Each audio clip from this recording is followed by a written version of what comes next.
Everyone, this is Raghunandan Sharma. Welcome to my YouTube channel study port. आज हम start करने जा रहे हैं क्लास 9 के फर्स्ट चैप्टर की second exercise.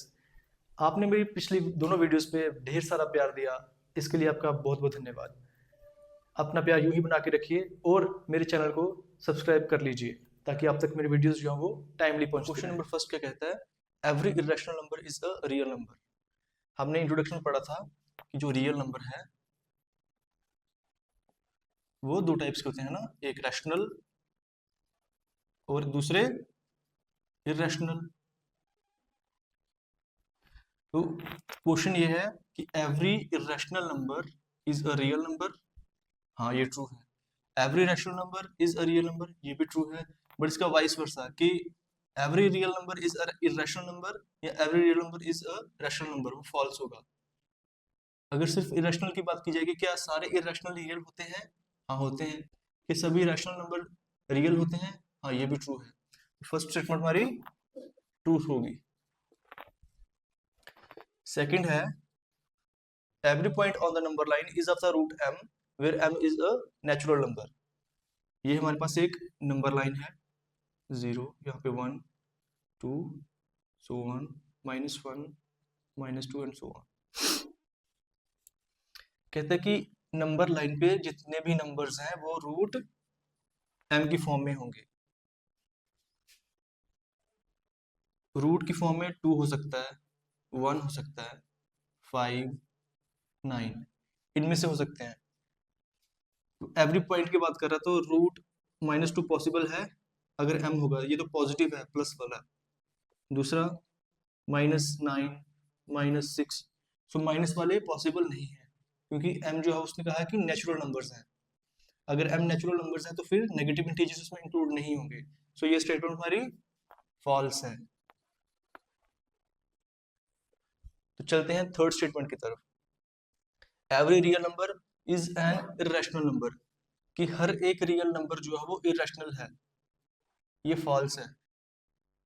Every real number is an irrational number कैसे हुआ? उसमें रैशनल भी आते हैं, रियल में रैशनल भी आते हैं और इरेशनल भी आते हैं।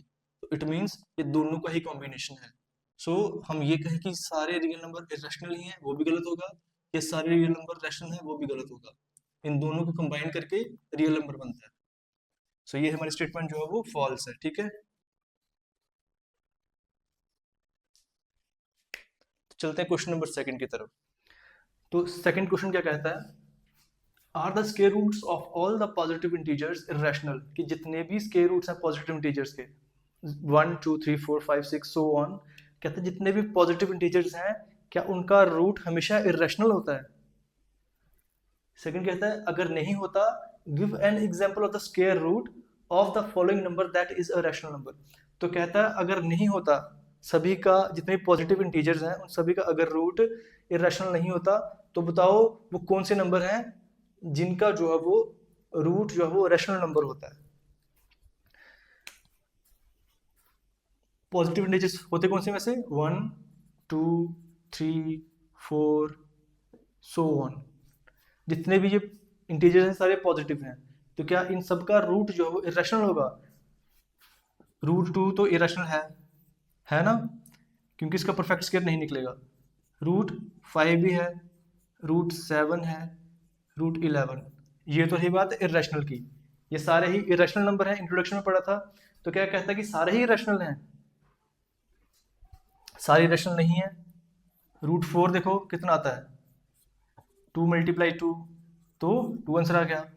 रूट 9 का स्क्वायर रूट कितना होता है? 3। रूट 16 का कितना होता है? 4। तो ये भी तो है। सो ये क्या है? रैशनल नंबर है। 2 जिसका आया नीचे 1 लगा तो क्या p/q की फॉर्म बन जाएगी, तो ये रैशनल नंबर हुआ। तो ये सारे ही रैशनल नंबर्स हैं। तो हम क्या लिखेंगे? The square root of all positive integers are not irrational। Question number third and fourth दोनों ही कंस्ट्रक्शन के क्वेश्चन हैं। इनको ज्योमेट्री की हेल्प से हम नोटबुक पे जो है वो आपको समझाएंगे। तो चलिए समझते हैं। तो क्वेश्चन नंबर थर्ड देखिए कैसे करना है इसका। इसमें हमें √5 को जो है वो नंबर लाइन पे रिप्रेजेंट करना है।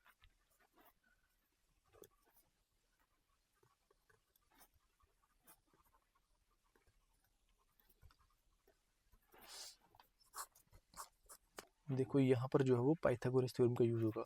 तो बाय यूजिंग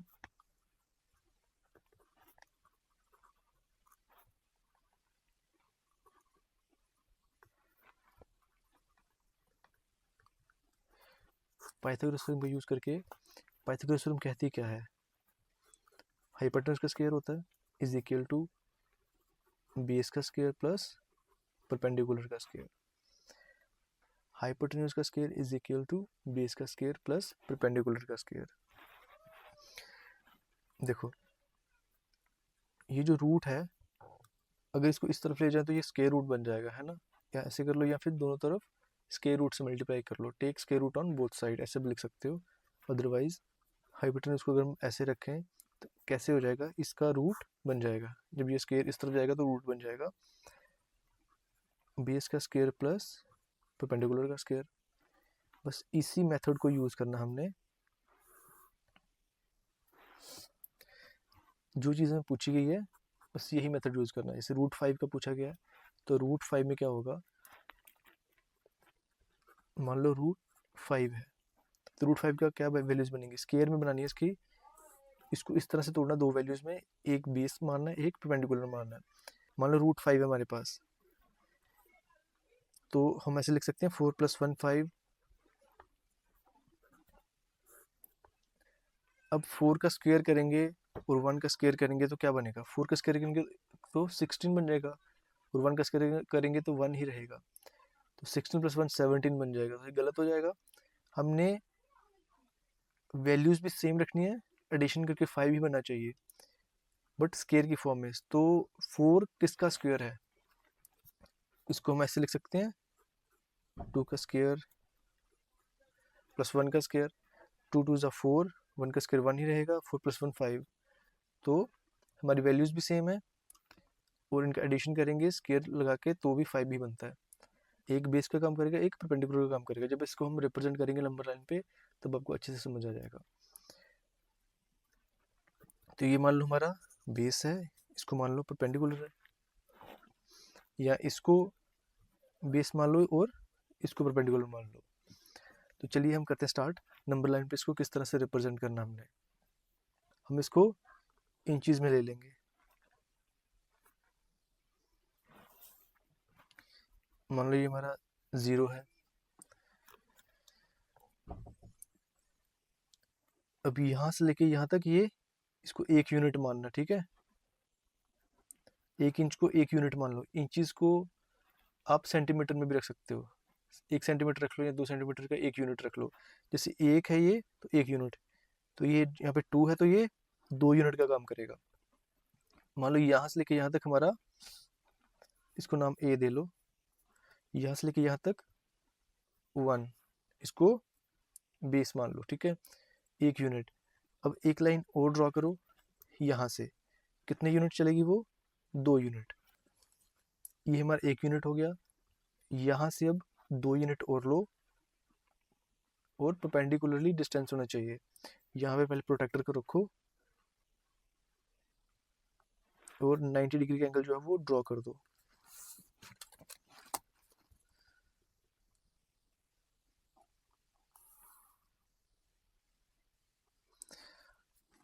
और ये 2 इंचेस का होना चाहिए, ठीक है। यहाँ से लेके यहाँ तक 1 इंच, यहाँ से लेके यहाँ तक 2 इंच हो गया। ये हमारा 2 यूनिट हो गया। इसको नाम दे देते हैं हम B। अब यहाँ से लेके यहाँ तक इन दोनों को ज्वाइन करवाओ।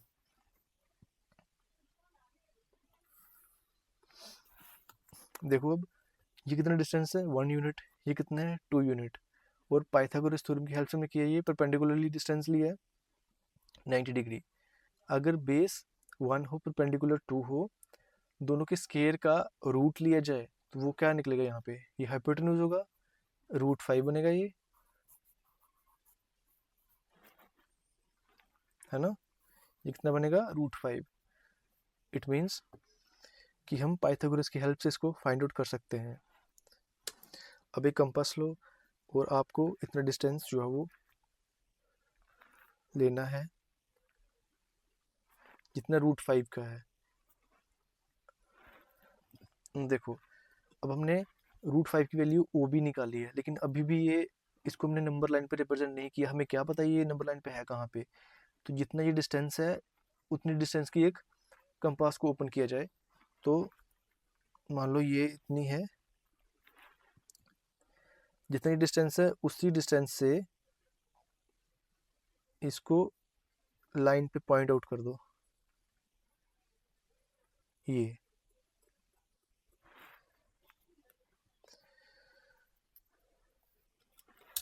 तो ये कितना हो गया, इसको नाम दे लो आप सी। तो जितना ओ बी डिस्टेंस है, क्या O B is equal to O C है, क्योंकि कंपास से हमने ओपन किया, जितना ये डिस्टेंस होगा उतना ही ओ सी भी होगा। तो इट मीन्स कि O C is equal to √5। So therefore √5 is that point C. बस यही प्रूफ करना था, सिंपल, कुछ नहीं करना। एक लाइन ड्रॉ करो, इसकी वैल्यूज निकाल लो, स्केयर की फॉर्म में लेनी है।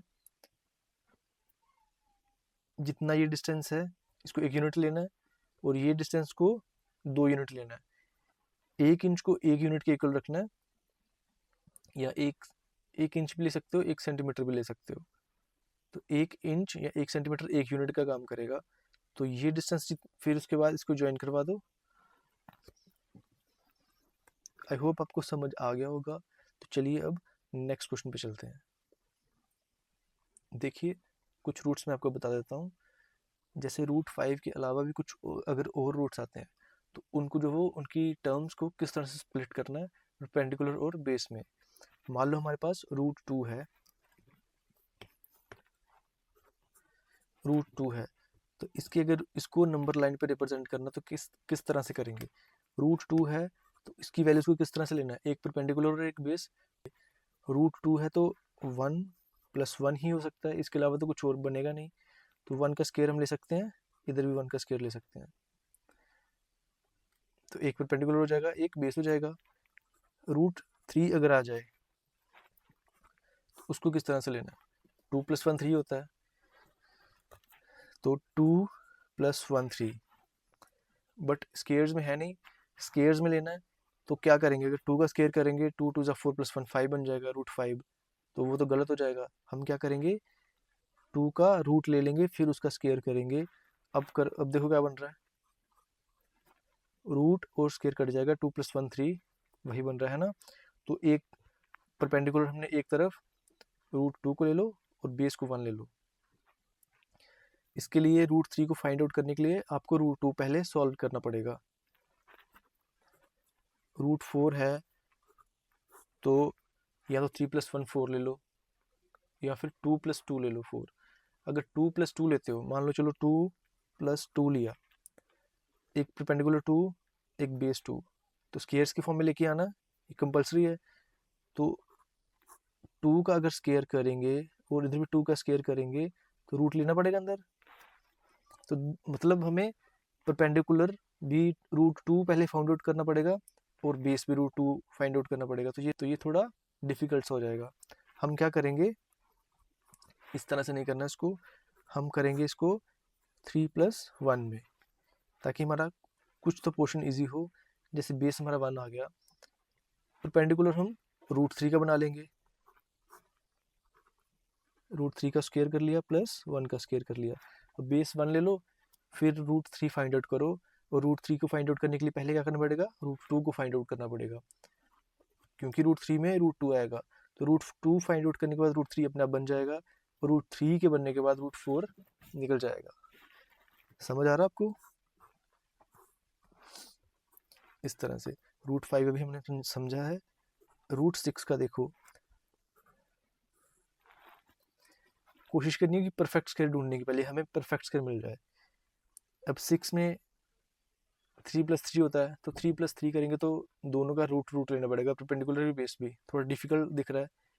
4 और 2 लिया जाए तो 4 जो है वो 2 का स्क्वायर बन जाएगा, 2 2 4, इट मीन्स कि हमारे पास 4+2, इसको इस तरह से लिख सकते हैं हम, 2 का स्क्वायर 4 प्लस रूट 2 का स्क्वायर, क्योंकि इसका तो स्क्वायर बन नहीं पाएगा, इसका रूट लेके ही स्क्वायर बनाया जा सकता है। जिसका स्क्वायर नहीं बनेगा उसके ऊपर रूट लगा के फिर स्क्वायर बनाओ, जिसका बन रहा है उसका बना लो स्क्वायर। सो इसको 20 ले लो, इसको परपेंडिकुलर ले लो, रूट 2 निकाल लो पहले। आगे देखो, रूट 7 निकालना हो तो क्या करेंगे, क्या रूट 7 के अंदर कोई परफेक्ट स्क्वायर है? हाँ 4, तो इसमें भी 4 को ही रखो। पहले यही ढूंढना कि परफेक्ट स्क्वायर में मिल जाए किसी का, तो 2 का स्क्वायर करेंगे 4 आ जाएगा, तो 4+3 बचा पीछे। तो इसमें क्या करेंगे हम, 2 का स्क्वायर हो जाएगा बेस, और फिर एक रूट 3 निकाल लेंगे इसका स्क्वायर करके, ठीक है। रूट हमारा 7, रूट 8 देखो, इसमें 4+4, तो एक परपेंडिकुलर 2 का स्क्वायर और ये भी 2 का स्क्वायर, एक परपेंडिकुलर ले लिया, एक बेस ले लिया, रूट 8 की वैल्यू निकल जाएगी। इसको हम रिप्रेजेंट कर सकते हैं। आगे देखो, रूट 9, रूट 9 में भी 4 को ले लो एक, दूसरा 5 को ले लो, 2 का स्क्वायर बेस हो जाएगा, रूट 5 का स्क्वायर हो जाएगा। तो इस तरह से हम इन रूट्स को जो है वो रिप्रेजेंट कर सकते हैं नंबर लाइन पे। आगे रूट 10, 11, 12 इतना ज़्यादा आएगा तो नहीं, बट 10 तक रख लो आप। रूट 10 के पिछला कोई परफेक्ट स्क्वायर है, वो है 9, तो 9+1, तो 9 को हम इस तरह से लिख सकते हैं, 3 का स्क्वायर प्लस 1 का स्क्वायर। यहाँ पे 4 हमने इसलिए नहीं लिया, हमारे पास नियरेस्ट परफेक्ट स्क्वायर था 9, तो 9 किसका स्क्वायर बनेगा, 3 का, तो 3 3 9 प्लस 1 10, तो एक को बेस ले लो 3 यूनिट, और 1 यूनिट जो है वो परपेंडिकुलर ले लो, या इसको बेस ले लो या इसको परपेंडिकुलर ले लो, वो आपकी मर्जी है। तो 10 तक रखो, इनकी प्रैक्टिस करो जितनी हो सकती है।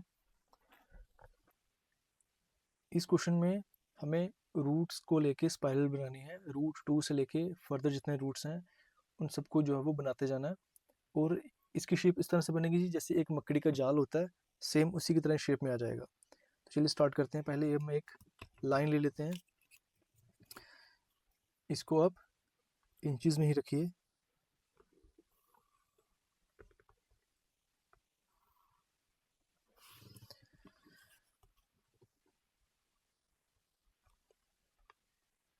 दो तीन पॉइंट्स यहाँ पे लगा देता हूँ डिस्टेंस के लिए। ये हो गया इंचेस में, है ना। और कहता है कि ये स्टार्ट जो होगा, इसका जो सेंट्रल पॉइंट होगा वो ओ होगा, ओ से हम स्टार्ट करेंगे root 2, root 3, root 4। So root जैसे हमारे पास 2 है, तो इसकी जो परपेंडिकुलर और बेस की जो वैल्यूज होगी वो क्या होंगी, 1 का स्क्वायर प्लस 1 का स्क्वायर। तो हमने 1 इंच को 1 ही यूनिट रखना है, यहाँ से लेके यहाँ तक 1 यूनिट हो गया, और यहाँ से एक परपेंडिकुलर डिस्टेंस लेंगे प्रोटेक्टर की हेल्प से, हम जैसे 90 डिग्री एंगल ड्रॉ करेंगे और इसको जो है वो ज्वाइन करवा देंगे, और डिस्टेंस हमने 1 ही इंच रखना है। ये देख लेना, यहाँ से लाइन जो सीधी ही है, तो 1 इंच पे हमारा बनता है यहाँ से लेके यहाँ तक 1 इंच, तो इसको ज्वाइन कर देंगे, और इसका नाम है P1, OP1। तो ये आ गया रूट 2। अगर परपेंडिकुलर 1 है, बेस भी 1 है, तो हाइपोटेन्यूज कितना निकला, रूट 2। तो इसी रूट 2 को बेस बनाते जाना, जितने भी रूट्स हैं उसी को बेस बना के यहाँ पे प्रोटेक्टर रखना है, और नेक्स्ट जो रूट है उसको ड्रॉ करते जाना है। इसको रूट 2 को बेस रखना है, और यहाँ से 90 डिग्री का एंगल लेके 1 यूनिट यहाँ से ऊपर तक डिस्टेंस लेना हमने, और 1 इंच हमारा बनता है ये। इन दोनों को जो है वो ज्वाइन करवा देंगे। ये कितना बन गया, √3। √2 का स्क्वायर अगर बेस है तो ये कितना होगा, 1, तभी √3 बनेगा। उसी तरह √3 को बेस लेंगे, √3 का स्क्वायर करेंगे, तो अब नेक्स्ट जो √4 है, √3 को बेस लेना है इसका स्क्वायर करके, तो स्क्वायर और रूट कट जाएंगे 3, तो 4 बनाने के लिए हमें 1 और चाहिए, 1 यूनिट और चाहिए। तो इस सब में ही एक एक यूनिट जो है चलता जाएगा, यही बेस का काम करते जाएंगे, √2, √3, देन √4, √5, √6। देखिए कितनी ब्यूटीफुल फिगर जो है बन के बाहर आएगी। तो अब इसको √3 को बेस लेंगे, यहाँ से प्रोटेक्टर को रखना है और 90 डिग्री का एंगल ड्रॉ करना है। डिस्टेंस हमने 1 यूनिट रखना है, ठीक है। बट यहाँ से देख लेना कि ये स्ट्रेट आए, इस पॉइंट के साथ मैच कर लेना। यहाँ से लेके यहाँ तक 1 यूनिट है, कर दो ज्वाइन, इन दोनों को ज्वाइन करवा दो ओ के साथ। ये हमारा P2, ये P3। अब सेम आगे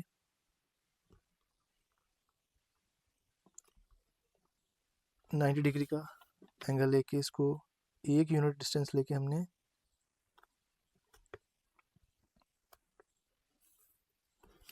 इसको ज्वाइन करवा देना है।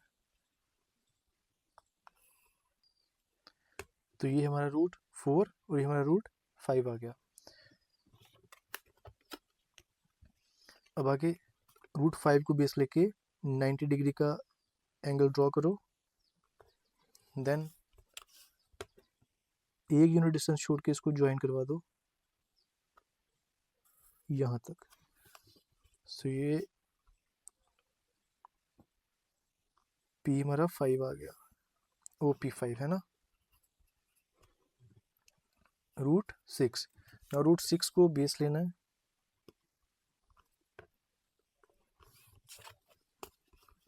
एक यूनिट डिस्टेंस को छोड़ देना यहाँ से, एंड इसको ज्वाइन कर दो। अब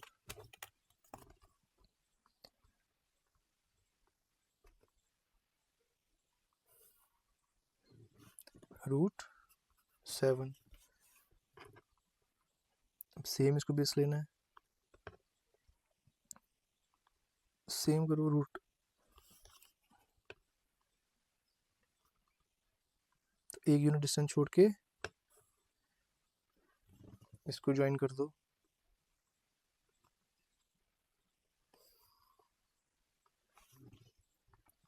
√8,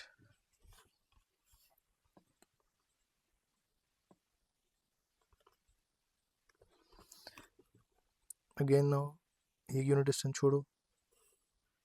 इस चीज़ का ध्यान रखना कि ये जो 90 डिग्री का पॉइंट लगाया है बिल्कुल इसी लाइन में आए, जो ज्वाइन करवानी लाइन। ये हमारा बन गया √9, P6, P7, P8, √10 बना लो आगे।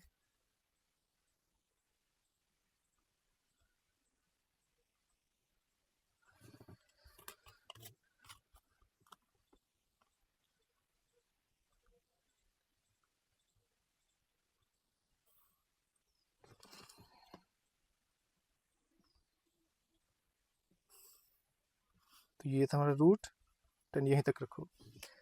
इसको आगे भी फाइंड आउट कर सकते हैं, √11, 12, 13 आगे सो ऑन, जितना भी आपको चलाना है ये आगे घूम के ये इसके साथ ही मिल जाएगा।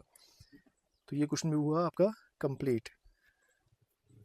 इसी के साथ ही एक्सरसाइज जो वो कंप्लीट होती है।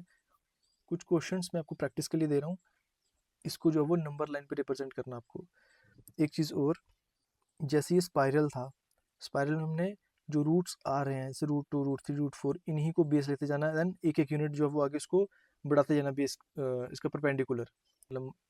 लेकिन जब एक ही नंबर को नंबर लाइन पे रिप्रेजेंट करना है तो उसमें आपको ध्यान रखना है कि उस नंबर को 2 वैल्यूज में स्प्लिट करना है, एक को बेस मानना और एक को परपेंडिकुलर।